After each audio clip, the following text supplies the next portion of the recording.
sesuatu yang tidak pernah dilakukan oleh Nabi dan bertentangan dengan syariat. Jadi kaidah Ahlus Sunnah itu jelas, saudara. Jadi sesuatu yang tidak pernah dilakukan oleh Nabi, ada yang bertentangan dengan syariat, ada yang tidak bertentangan dengan syariat, saudara. Gak bisa kita main pukul rata, saudara. Kalau ada yang tanya, tapi kan Nabi mengatakan kullu muhdatsatin bid'ah wa kullu bid'atin dhalalah, saudara. Nah, ini biasanya dalil ini nih yang dipakai oleh mereka yang nyerang-nyerang, saudara, peringatan-peringatan hari besar Islam. Kita katakan hadis yang mereka gunakan sahih. Ya, itu hadis sahih. Imam Syafi'i juga pakai itu hadis, saudara. Nah, ini saudara, untuk memahaminya, untuk kita bisa mengerti apa yang dimaksud oleh hadis ini, kita nggak bisa meninggalkan hadis-hadis yang lainnya, saudara. Karena ada hadis lain juga, saudara. Man sanna sunnatan hasanatan, barang siapa yang membuat suatu sunnah yang bagus, saudara, ada, saudara. Nah, jadi ini semua hadis ini mesti dipadukan, al-jam'u bainal adillah, baru kita uraikan. Ini mic juga bid'ah, kipas angin juga bid'ah, saudara, speaker juga bid'ah, ini kamera semua bid'ah. Kalau nggak dipilah itu bid'ah dalam urusan agama, urusan ibadah, maka semua ini jadi dhalalah. Kullu muhdatsatin bid'ah, speaker bid'ah, dhalalah, kamera bid'ah, dhalalah. Mati berdiri lo. Nah, semua yang lu pakai banyak bid'ah.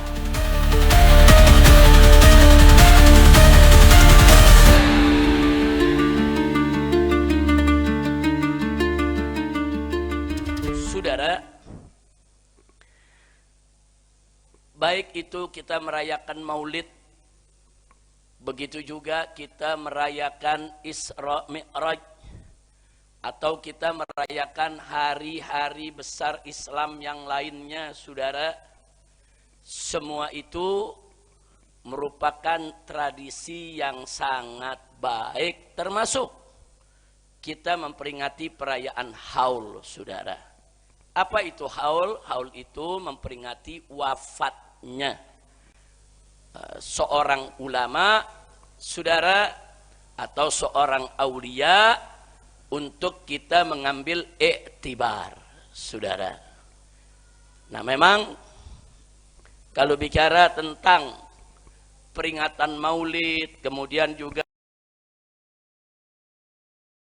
peringatan Isra Mi'raj, saudara, dan seterusnya, sebagaimana tadi juga disampaikan oleh Habib Toha,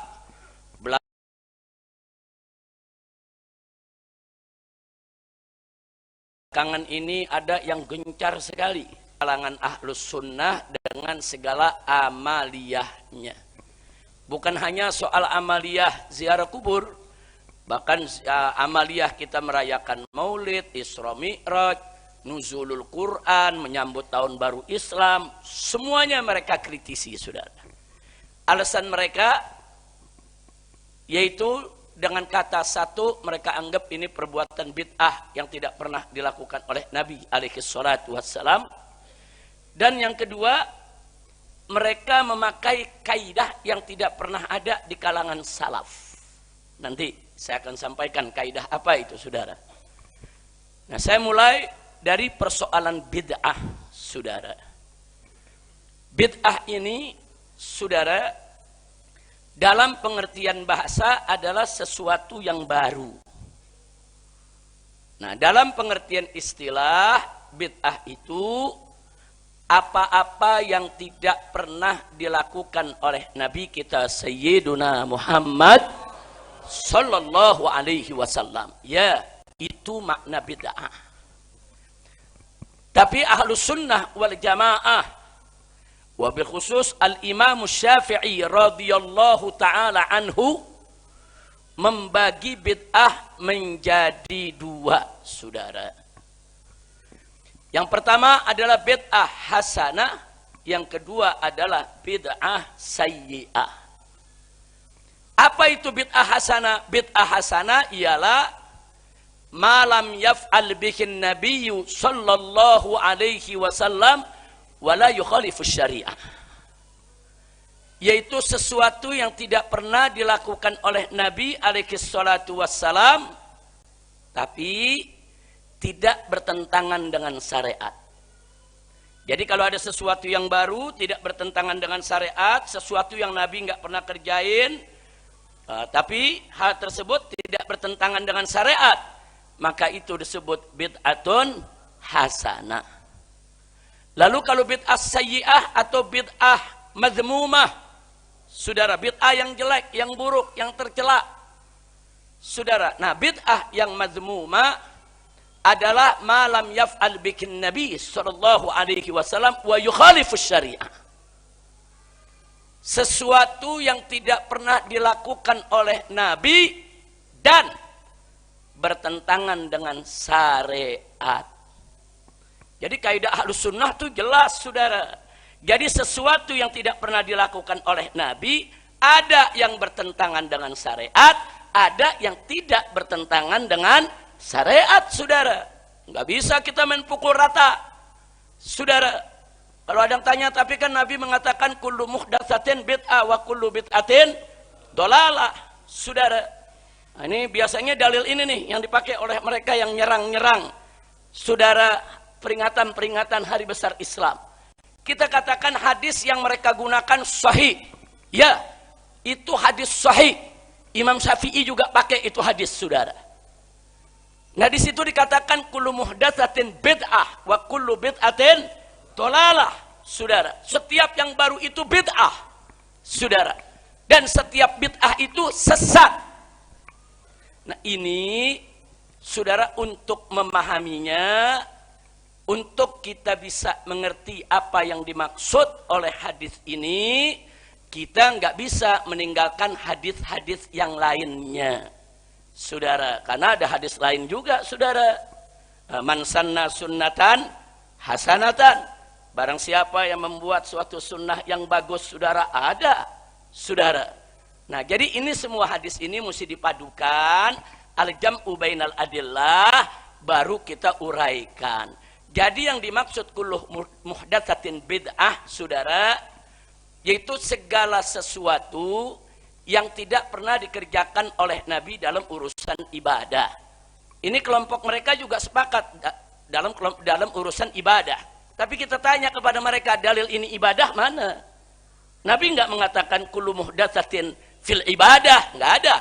Nabi nggak pernah mengatakan kullu muhdatsatin yaitu fil ibadah atau fil muamalah, enggak. Nabi mengatakan kullu muhdatsatin bid'ah, setiap yang baru bid'ah, selesai. Nah, ini mesti dijelaskan, saudara. Yang baru yang dalam urusan apa? Pertama, saudara, Ahlus Sunnah menjelaskan dalam urusan ibadah. Itu dulu, saudara. Berarti kalau bukan dalam urusan ibadah, enggak ada masalah, enggak masuk dalam hadis ini. Sebab kalau enggak dipilah dulu bahaya, saudara. Ini mic juga bid'ah, kipas angin juga bid'ah, saudara. Speaker juga bid'ah. Ini kamera semua bid'ah. Kalau nggak dipilah itu bid'ah dalam urusan agama, urusan ibadah, maka semua ini jadi dolalah. Kullu muhdatsatin bid'ah, speaker bid'ah, dolalah. Kamera bid'ah, dolalah. Mati berdiri loh. Nah, semua yang lu pakai banyak bid'ah. Masjid pakai karpet juga bid'ah. Zaman Nabi masjid apa? Pasir bawahnya, saudara. Mana ada masjid begini pakai pakai karpet, pakai ubin, nggak ada. Semua bid'ah. Tapi itu bid'ah dunyawiyah, nggak apa-apa. Terusin bid'ah dunyawiyah selama itu baik, selama itu manfaat. Alhamdulillah. Nah, kemudian nggak sampai di situ. Wa kullu bid'atin dolalah. Kalau tadi kullu muhdatsatin bid'ah, saudara. Muhdatsah dunyawiyah, saudara, atau muhdatsah diniyah. Yang dimaksud adalah diniyah, bukan dunyawiyah. Nah, sekarang begitu juga kullu bid'atin dolalah. Setiap bid'ah itu sesat. Bid'ah yang mana? Bid'atin sayyi'ah.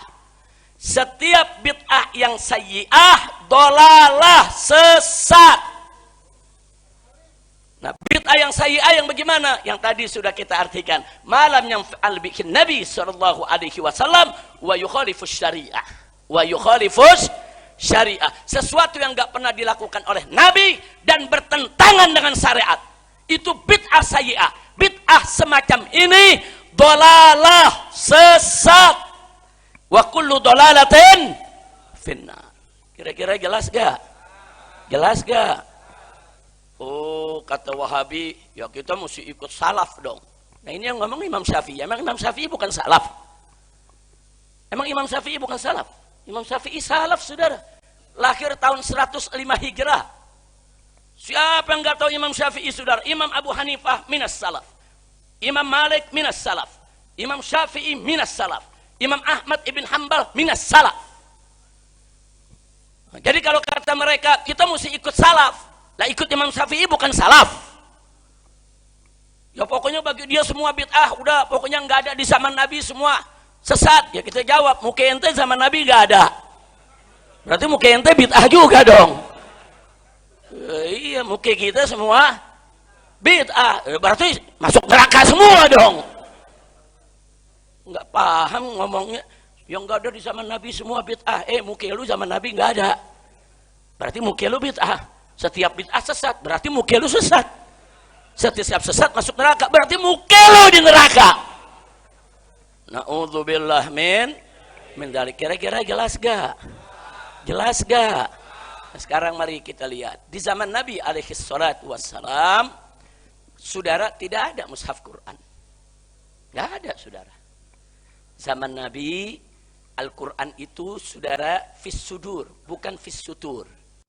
Al-Quran itu ada di hatinya Nabi dan para sahabat. Mereka hafal Quran, saudara. Bukan fistutur, bukan di dalam catatan di antara halaman-halaman mushaf. Ya, ada sejumlah sahabat yang mencatat, saudara. Ada yang mencatat di pelepah korma, ada yang mencatat di kulit, saudara. Mereka catat, saudara. Tapi, saudara, catatan mereka nggak ada yang 30 juz jadi mushaf. Saudara, nggak ada. Nah sekarang mushaf di tengah-tengah kita banyak, bid'ah dong. Zaman Nabi nggak ada. Nah, berarti Al-Quran ini ibadah ini. Masa iya mushaf Quran kita bilang bukan ibadah? Ibadah itu, urusan agama itu, saudara. Mushaf Quran itu bagian daripada urusan agama, buat kita baca, buat kita ngapalin. Ibadah bukan? Ibadah. Zaman Nabi nggak ada. Berarti bid'ah dong, saudara. Tunggu dulu. Saudara, kalau mengatakan ini bid'ah, betul, ini bid'ah. Tapi ini adalah bid'ah hasanah. Sesuatu yang tidak ada di zaman Nabi, tapi tidak bertentangan dengan syari' bahkan manfaat. Mari kita lihat sejarahnya. Ketika, saudara, di zaman Sayyidina Abu Bakar Siddiq radhiyallahu ta'ala anhu, saudara, terjadi beberapa peperangan besar karena ada orang mengaku sebagai nabi. Ada Musailamah Al-Kadzab, saudara. Ada yang lainnya, belum lagi kaum murtadin yang nggak mau bayar zakat, saudara. Sehingga terjadi peperangan antara umat Islam, yaitu dengan orang-orang yang sudah murtad tadi, saudara. Nah, dalam satu peperangan, khususnya ketika melawan Musailamah Al-Kadzab, lebih dari 70 sahabat penghafal Quran gugur mati syahada. Nah, saat itu Sayyidina Umar Ibn Khattab khawatir. Ini perang melawan Musailamah udah 70 lebih nih yang mati penghafal Quran. Dan ini belum selesai urusannya. Masih banyak yang mesti diberesin. Wah, kalau besok terjadi perang lagi, perang dengan Romawi, perang dengan Persia, perang dengan negara-negara kafir. Sementara para sahabat Nabi semangat jihadnya tinggi. Dan mereka penghafal Quran. Kalau mereka semua mati, lalu kemana Al-Quran kita? Khawatir, nggak bisa tidur Sayyidina Umar, saudara. Akhirnya Sayyidina Umar datang kepada khalifah. Khalifah saat itu adalah Sayyiduna Abu Bakar Siddiq radhiyallahu anhu. Datang. Apa kata Sayyidina Umar? Ya khalifata Rasulillah, wahai khalifahnya Rasulullah, wahai Sayyidina Abu Bakar, Ini perang kemarin ini terjadi udah 70 lebih penghafal Quran mati. Aku takut kalau nanti penghafal Quran makin bertambah yang mati, nanti umat Islam ke depannya, generasi berikutnya, mereka ribut soal Quran. Sebagaimana ributnya ahlul kitab, soal Injil, soal Taurat, kan ahlul kitab ribut. Sampai nggak ketemu yang asli, saudara. Nah sekarang bagaimana nih kalau semuanya mati? Nanti generasi penerus tahu Quran dari mana? Nah, kemudian aku sarankan, kata Sayyidina Umar, alangkah bagusnya semua penghafal Quran yang masih hidup kita kumpulkan. Dan semua lembaran-lembaran yang pernah dicatat, apa yang pernah turun Al-Quran, kita kumpulkan. Dan semua kita satukan, kita bentuk panitia yang hafal Quran, yang hafalnya tidak diragukan lagi di antara sahabat, untuk mengumpulkan menjadi satu mushaf Al-Quran. Tahu jawaban Abu Bakar Siddiq apa? Beliau menjawab, ya Umar, ittaqillah. Hai Umar, takutlah kamu kepada Allah. Murni an af'al ma lam yaf'al bikin Nabi. Engkau perintahkan aku melakukan sesuatu yang Nabi nggak pernah kerjain. Berarti menurut Sayyidina Abu Bakar bid'ah bukan itu? Bid'ah. Sayyidina Abu Bakar nggak berani. Nggak berani. Jadi dalam pandangan Sayyidina Abu Bakar ini bid'ah ini. Karena kan Nabi mengatakan kullu muhdatsatin bid'ah wa kullu bid'atin dhalalah wa kullu dhalalatin finnar. Sayyidina Abu Bakar nggak berani. Ya Umar, ittaqillah, takutlah kau kepada Allah. Karena menurut Sayyidina Abu Bakar Siddiq itu adalah bid'ah. Bagaimana berani-beraninya engkau ya Umar? Aku disuruh melakukan yang Nabi nggak pernah kerjain. Aku nggak berani ya Umar. Nggak berani Sayyidina Abu Bakar. Jadi Sayyidina Abu Bakar berarti anti bid'ah. Para sahabat anti bid'ah, saudara. Nggak main-main. Nah saat itu Sayyidina Abu Bakar mengeluarkan argumentasinya. Terjadilah dialog diskusi antara Abu Bakar dengan Umar ibn Khattab radhiyallahu taala anhuma. Singkat cerita, Abu Bakar tetap berpegang kepada pendapatnya. Nah, apa Umar putus asa? Enggak, besok balik lagi Sayyidina Umar. Diajak dialog lagi Sayyidina Abu Bakar. Sayyidina Abu Bakar masih enggak mau. Datang lagi lusanya, saudara. Jadi Sayyidina Umar enggak berhenti karena dia khawatir. Ini kalau pada mati ini nanti nih penghafal Quran, terus anak keturunan kita tahu Al-Quran dari mana? Saudara, wajar gak kalau Sayyidina Umar khawatir? Saya mau tanya semua di sini, wajar tidak? Nah sekarang saya mau tanya juga, kalau Abu Bakar anti bid'ah, bagus tidak? Bagus, saudara. Ini dua-dua punya pendapat sama-sama bagus, bukan jelek, saudara. Dan gak ribut, gak berantem. Terakhir, saudara, kata Abu Bakar Siddiq, ya sudah ya Umar. Kita tidak usah terus bertengkar, nggak usah terus berdebat. Aku punya pendapat, kau punya pendapat, nggak ketemu. Nah sekarang begini aja, aku istikharah, minta petunjuk Allah. Setuju Sayyidina Umar, setuju. Aku istikharah dulu, minta petunjuk Allah. Kalau setelah istikharah, apa jawabannya? Hatiku tetap menolak, sudah, kau nggak usah debat lagi. Tapi kalau hatiku menerima, kita kerjakan. Sayyidina Umar setuju, saudara. Jadi istikharah penting tuh, Pak, Bu. Istaghfir rabbak, wastafti galbak. Saudara, kalau kita ada kesulitan-kesulitan ngambil keputusan, minta petunjuk Allah. Minta. Saudara, akhirnya Sayyidina Abu Bakar istikharah. Bangun malam, sholat tahajud, sholat istikharah, mohon petunjuk Allah, saudara. Sehari, 2 hari, 3 hari, Sayyidina Umar nunggu. Apa nih hasilnya? Dengan penuh kekhawatiran. Begitu selesai, Sayyidina Abu Bakar mendapatkan jawabannya, saudara. Dalam hatinya yang mantap dengan satu pendapat, saudara. Dipanggil Sayyidina Umar. Ya Umar, datang kau ke rumah. Datang Sayyidina Umar. Sayyidina Umar dengan berdebar-debar mengharapkan apa ini jawabannya. Apa kata Sayyidina Abu Bakar? Ya Umar, setelah aku istikharah, entah kenapa hatiku sejuk, hatiku tenang, hatiku adem dengan kau punya pendapat. Subhanallah, Padahal awalnya nggak mau, itu bid'ah, Nabi nggak pernah kerjain. Nah, tapi beliau nggak ngotot, karena Sayyidina Umar tetap dengan pendapat, beliau tetap dengan pendapat, diskusi nggak ketemu solusi, saudara. Maka solusinya adalah istikharah, saudara. Wah, kita yakin istikharahnya Sayyidina Abu Bakar, saudara, sahabat Nabi yang paling baik, paling mulia. Saudara, istikharahnya ulama aja luar biasa, istikharahnya aulia aja luar biasa, apalagi istikharahnya khairus sahabah, sebaik-baiknya sahabat. Maka kita pastikan itu adalah petunjuk dari Allah. Ilhamun Rabbani.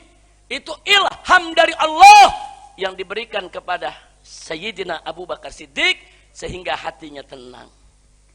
Alhamdulillah, begitu tenang, bersyukur Sayyidina Umar, saudara.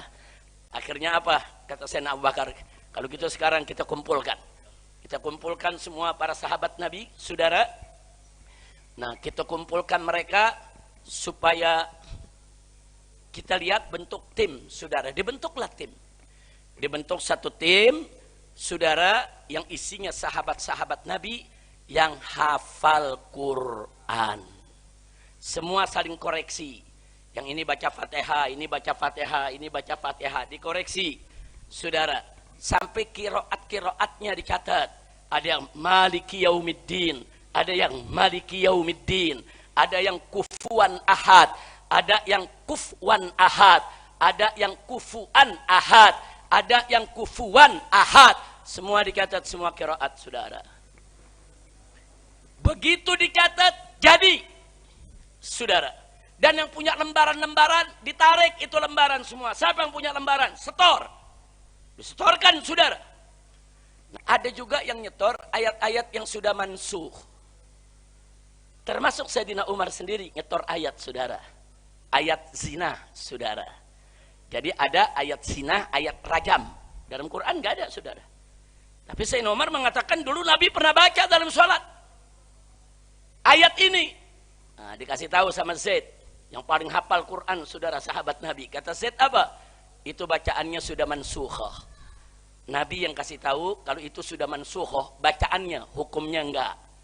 Hukumnya tetap berlaku, saudara. Karena sudah mansukhah, enggak boleh dimasukkan dalam mushaf Quran, saudara. Karena dia mansukhnya mansuh tilawatan, saudara. Mansuh tilawatan, tapi hukumnya tidak mansuh. Ada ayat, saudara, yang tilawahnya enggak mansuh, tapi hukumnya yang mansuh, saudara.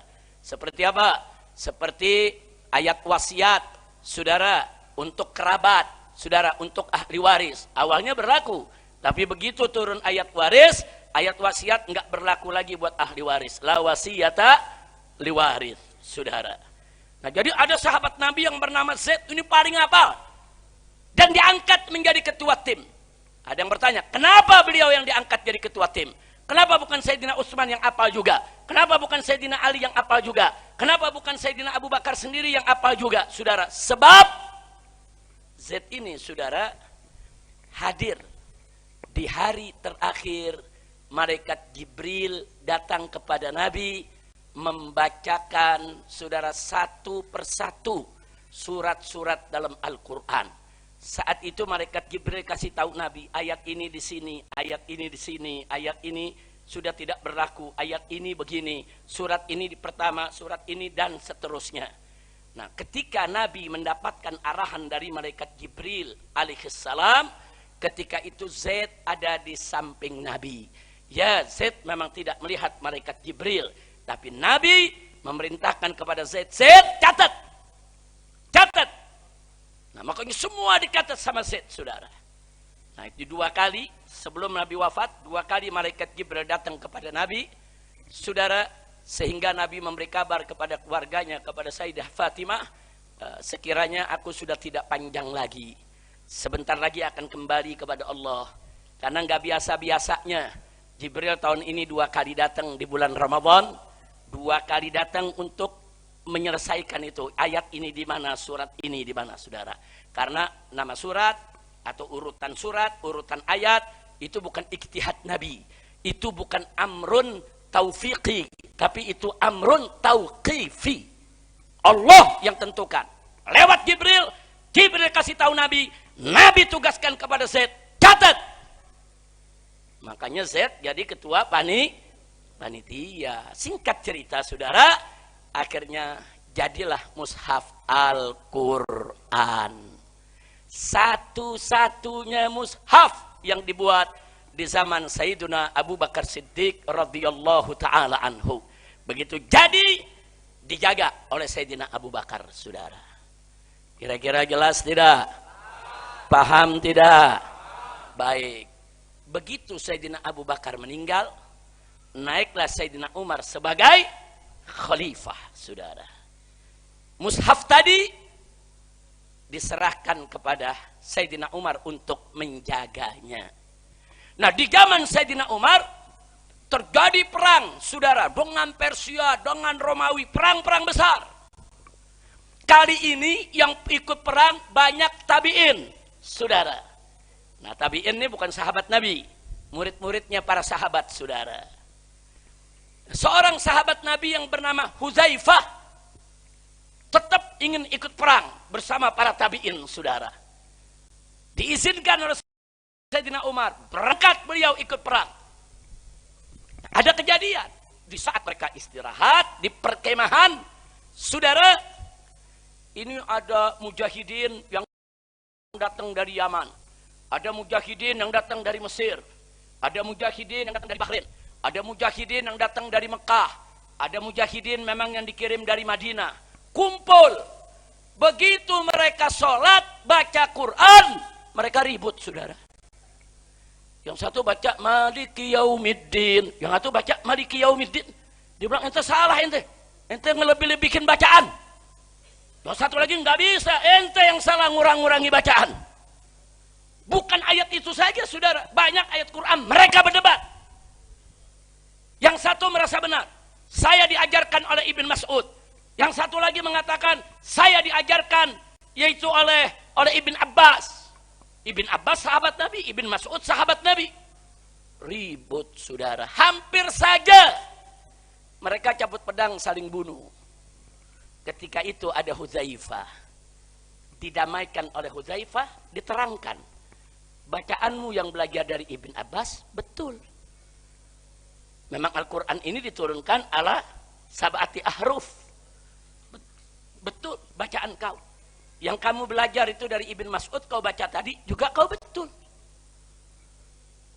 Nah, dari situ saudara, akhirnya pertentangan, perselisihan yang tadinya mau mengantarkan kepada pertumpahan darah bisa diatasi oleh Huzaifah. Nah, yang saya mau ceritakan bukan itunya. Huzaifah pulang nih ke Madinah, lapor ke Sayyidina Umar. Ya Amirul Mukminin, wahai Amirul Mukminin, gawat, bahaya. Bahaya. Ternyata umat Islam yang datang dari berbagai daerah, mereka ribut soal bacaan mereka. Mereka merasa bacaannya paling benar, padahal semua bacaan itu benar dari para sahabat Nabi yang mengajarkan. Nah, akhirnya di situ saudara, Huzaifah minta kepada Sayyidina Umar, ini mesti diatasi. Sayyidina Umar langsung jalan, saudara. Oh, kalau begitu kita gandakan. Jadi yang ada di Madinah satu-satunya, saudara, digandakan, saudara. Tapi digandakannya nggak banyak, saudara, sekedarnya. Sayyidina Umar belum sempat menyelesaikan, sudah meninggal dunia. Selanjutnya siapa? Sayyidina Utsman ibn Affan. Sayyidina Utsman yang menyelesaikan, saudara. Dibuat satu mushaf, bacaannya umat Islam yang ada di Mesir. Dibuat satu mushaf, bacaannya umat Islam yang ada di Bahrain. Dibuat satu mushaf lagi, bacaan umat Islam yang ada di Yaman, saudara. Satu mushaf lagi, bacaan umat Islam yang ada di Mekah. Satu mushaf lagi, bacaan umat Islam yang ada di Madinah. Semua, setiap wilayah daripada kekhalifahan saat itu dikirim satu mushaf. Alhamdulillah. Saya mau tanya dulu nih kepada semua saudara yang ada, itu bid'ah bukan? Bid'ah bukan? Bid'ah bukan? Tapi bertentangan dengan syariat tidak? Bagus tidak? Manfaat tidak? Takbir. Itu bid'ah, saudara. Di zaman Sayyidina Ali ada bid'ah lagi. Apa yang terjadi di zaman Sayyidina Ali, saudara? Di zaman Sayyidina Ali Kan waktu zaman Sayyidina Umar dan Utsman banyak orang ajam masuk Islam, saudara. Negeri-negeri ajam dari Persia, dari mana-mana, saudara. Banyak mereka nggak bisa baca Quran. Kenapa? Karena Quran nggak ada harokatnya dan nggak ada titiknya. Jadi huruf ba, ta, sa sama, nggak ada titiknya. Antum kalau lihat mushaf Utsmani nggak ada titiknya, saudara. Silakan jalan-jalan ke Turki, di sana ada museum, saudara. Lihat Quran dari zaman Sayyidina Utsman masih ada di sana. Nggak ada titik, nggak ada fathah kasroh. Jangankan orang ajam, orang Arab aja yang tiap hari ngomong Arab belum tentu bisa baca. Kecuali kalau dia belajar, kecuali kalau dia hafal Quran, saudara bisa nyerempet bacaannya. Kira-kira jelas gak? Sekarang aja udah ada titik, udah ada harokat, banyak yang nggak bisa baca. Jujur, betul? Nah disitulah saudara Abul Aswad Ad-Duwali, murid Sayyidina Ali, minta izin kepada Sayyidina Ali untuk memberikan harokat dan titik. Ba 1 titik di bawah, ta 2 titik di atas, sa 3 titik di atas, saudara. Kemudian ada harokat, fathah, kasroh, dhammah, dan seterusnya. Nah mulai dari situ, saudara, ditulis lagi Al-Quran dengan harokat. Setelah itu begitu masuk zaman Turki Utsmani, mulai ada percetakan, dicetak Al-Quran, saudara. Dan saat ini lebih canggih lagi, saudara. Idghamnya, ikhfa'nya dikasih warna. Ayo jujur, betul? Betul? Bid'ah bukan tuh? Bid'ah bukan tuh? Pakai warna. Bid'ah tidak. Tapi bid'ah saya mau tanya, sayyi'ah atau hasanah? Bid'ah jelek atau bid'ah bagus? Dukung tidak? Takbir. Nah, jadi jangan dikit-dikit bid'ah menyerang, nggak boleh, jangan. Ada bid'ah yang baik, saudara. Kalau bid'ah yang baik nggak apa-apa, terusin aja, saudara. Nah kalau bid'ah yang jelek, stop. Peringatan Maulid bid'ah bagus kok, selama pelaksanaannya bagus. Tapi kalau Maulid pakai dangdutan, artis bulu ketek kemana-mana joget. Ada oknum ngaku ustadz pakai nyawer di BH-nya. Kacau tidak? Kacau tidak? Itu jadi bid'ah hasanah atau sayyi'ah? Dolalah tidak? Bahkan itu bisa termasuk penistaan agama. Hati-hati, saudara. Jangan mau bikin maulid begini nih, laki sama perempuan dipisah. Perempuan ada tempatnya, laki ada tempatnya. Alhamdulillah. Saya mau tanya sekarang, kita di sini nih bikin maulid bagus gak nih? Tadi ada yang ngaji gak? Ada yang baca Quran gak? Baca Quran bagus gak? Tadi ada yang baca sholawat gak? Baca sholawat bagus gak? Tadi ada yang ceramah mau izoh tidak? Yang memberi nasihat ada tidak? Nasihat bagus tidak? Tadi ada yang baca doa bagus tidak? Betul? Jeleknya di mana? Saudara, kecuali saudara kalau yang hadir telanjang semua. Saya juga begitu masuk telanjang saya lari. Oh, ini orang primitif semua nih. Tapi begitu masuk, masya Allah, pada pakai piki, rapi, celana rapi, baju rapi, alhamdulillah. Jadi keputusannya apa? Keputusannya, saudara, enggak apa-apa. Kalau ada orang menganggap ini bid'ah sayyi'ah, ya jangan dikerjain, selesai. Karena kalau dia yakin ini bid'ah sayyi'ah, emang enggak boleh dikerjain, saudara. Tapi kalau dia yakin ini bid'ah hasanah, terusin. Nah antara dua kelompok ini jangan saling mengkafirkan, betul? Jangan dikit-dikit ini bid'ah, kafir, masuk neraka. Saudara, kayak dia doang yang masuk surga. Dia kali yang pegang kunci surga. Innalillahi wa inna ilaihi raji'un. Baik, zaman Nabi saya mau tanya, universitas ada? Enggak ada, saudara. Ada majelis taklim pakai waktu, ada? Enggak ada, saudara. Ada tabligh akbar? Enggak ada, saudara. Ada pesantren? Enggak ada, saudara. Ada orang lulus, saudara, di zaman Nabi universitas terus dapat selembar ijazah S1, ada? Ada. Belajar jurusan hadis, jurusan tafsir dapat S2, ada? Enggak ada, saudara. Berarti itu bid'ah ada semua? Bid'ah tidak? Zaman Nabi ada klinik, ada puskesmas, bid'ah dong. Wah, lu masuk puskesmas neraka semua lu. Astagfirullahaladzim. Jangan saudara. Jadi ada universitas Islam, saudara. Walaupun itu berkaitan dengan muamalat, tapi isinya ada ibadah, belajar ilmu. Belajar ilmu itu ibadah, saudara. Menggali Quran, menggali tafsir, menggali ilmu tauhid, menggali ilmu akhlak, saudara. Di dalamnya ada ibadah. Zaman Nabi nggak ada, nggak apa-apa, saudara. Boleh kita kerjakan. Selama itu tidak melanggar syariat. Kira-kira jelas tidak? Paham tidak? Nah, sekarang satu lagi dari. Satu lagi saya mau tambahin nih. Saudara. Orang-orang Wahabi sekarang dia pakai dalil apa dia bilang? Kalau Maulid itu bagus, kalau Isra Mi'raj itu bagus, kalau yang namanya tahlilan itu bagus, kalau nuzulul Quran itu bagus, kalau merayakan hari besar itu bagus, niscaya pasti sahabat Nabi akan lebih dulu melakukannya. Enggak mungkin sahabat Nabi enggak melakukan itu kalau itu baik. Justru karena sahabat Nabi enggak melakukan, maka itu semua tidak baik. Nah, jadi mereka begitu. Nah, kalau Quran sahabat Nabi melakukan, jadi baik. Tapi kalau yang enggak dilakukan oleh sahabat Nabi, peringatan Maulid, Isra Mi'raj dan lain sebagainya, maka itu semua enggak boleh kita terima. Andai kata baik, kata mereka, saudara, laukana khairan lasabakuna ilaih. Ini kaidahnya nih. Jago bener nih Wahabi kalau pakai kaidah ini, saudara. Ini kaidah bahkan jadi buku, judul buku. Ada salah satu tokoh mereka ngarang buku, judulnya laukana khairan lasabakuna ilaih.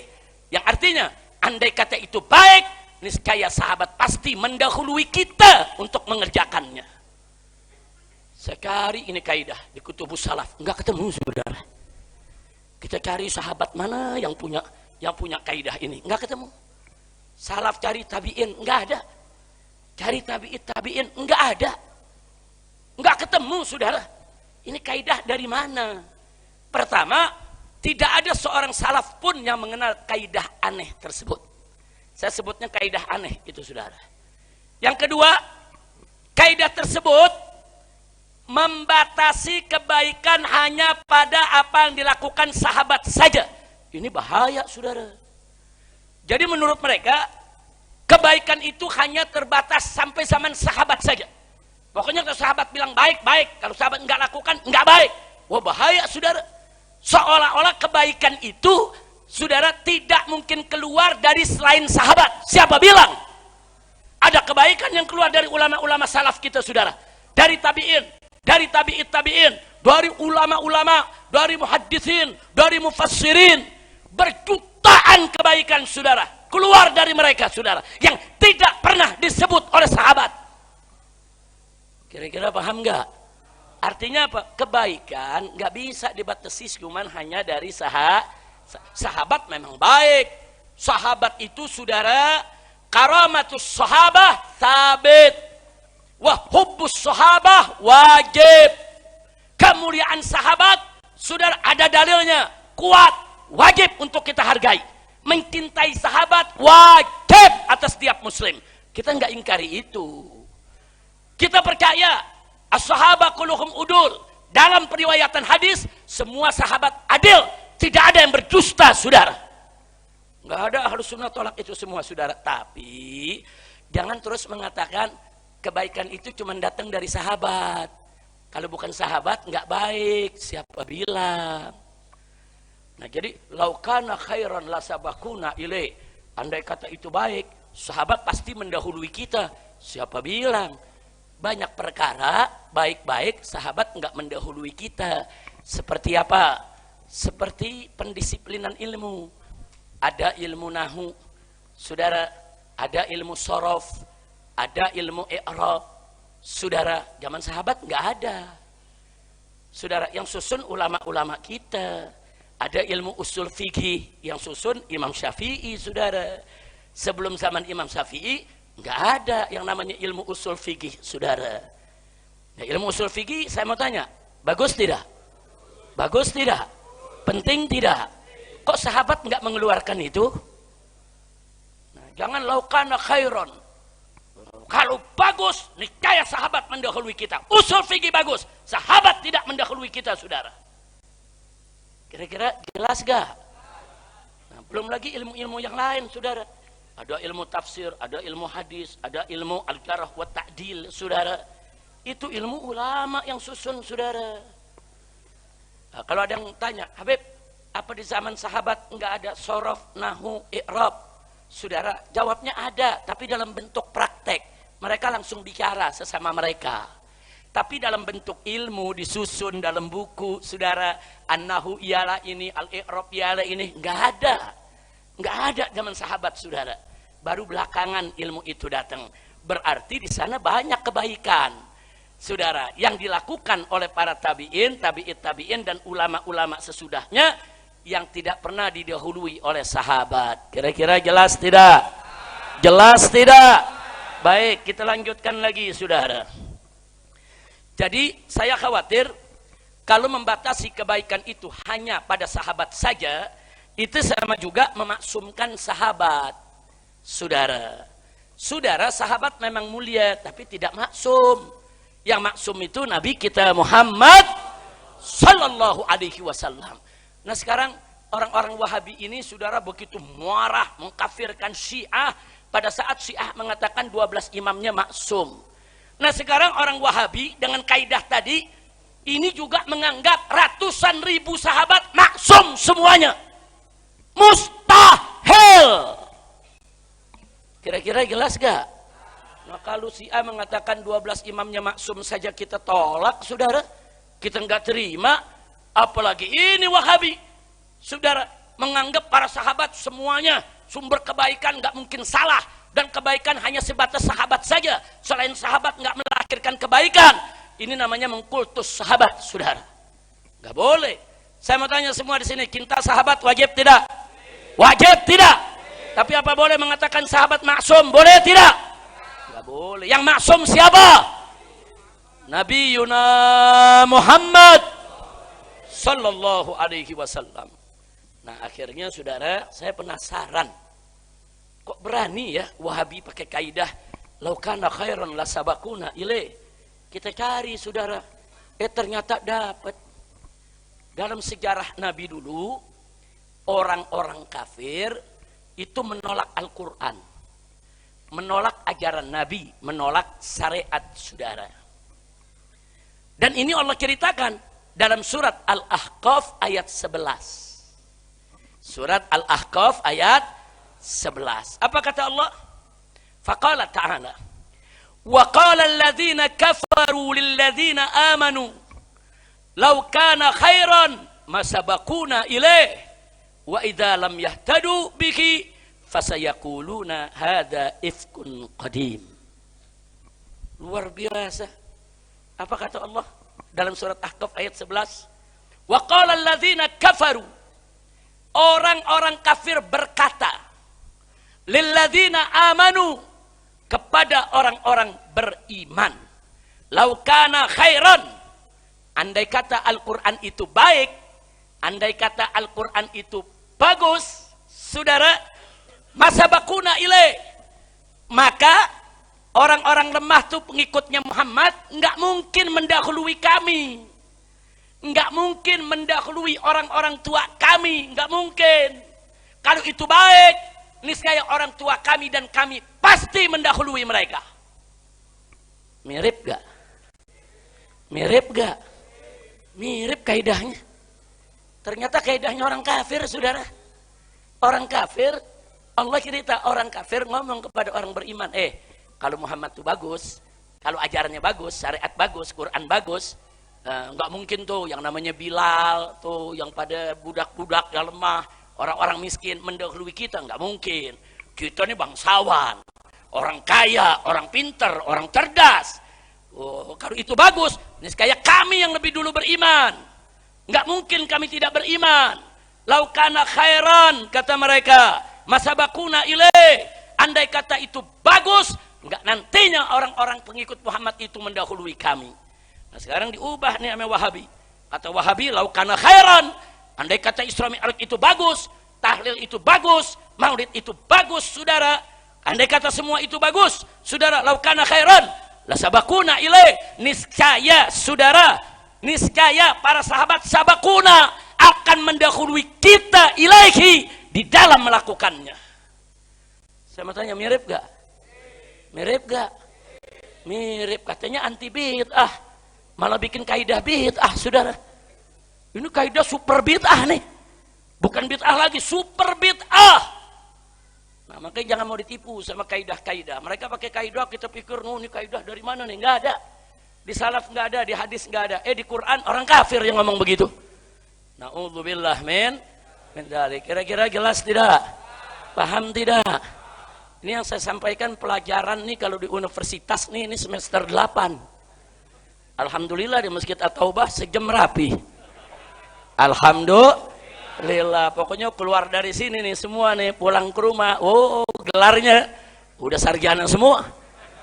Sarjana Masjid At-Taubah. Alhamdulillah. Baik ya ikhwan, saya nggak mau panjang lebar lagi. Saudara, jadi memang apa yang dikatakan oleh Habib Toha tadi, kita harus waspada. Ahlus sunnah sedang diserang. Tapi ahlus sunnah jangan emosi, jangan. Saudara, jangan. Saya cuma mau ingetin aja saudara, sepanjang sejarah ahlus sunnah, sepanjang sejarah ahlus sunnah, dari mulai zaman para sahabat, para tabi'in, tabi'in sampai hari ini, mereka berdebat dengan Syiah, mereka berdebat dengan Mu'tazilah, mereka berdebat dengan Jabariyah, mereka berdebat dengan Qadariyah, mereka berdebat dengan Mujassimah, mereka berdebat dengan saudara mana saja di luar ahlus sunnah. Sepanjang sejarah ulama ahlus sunnah wal jamaah tidak pernah kalah. Kenapa tidak pernah kalah? Karena kuat dalilnya, kuat hujahnya, mudah dicerna oleh logika saudara, dan ikhlas untuk membimbing umat. Alhamdulillah. Nah begitu saya mau tanya, bersyukur tidak jadi ahlus sunnah? Siap jaga ahlus sunnah? Betul.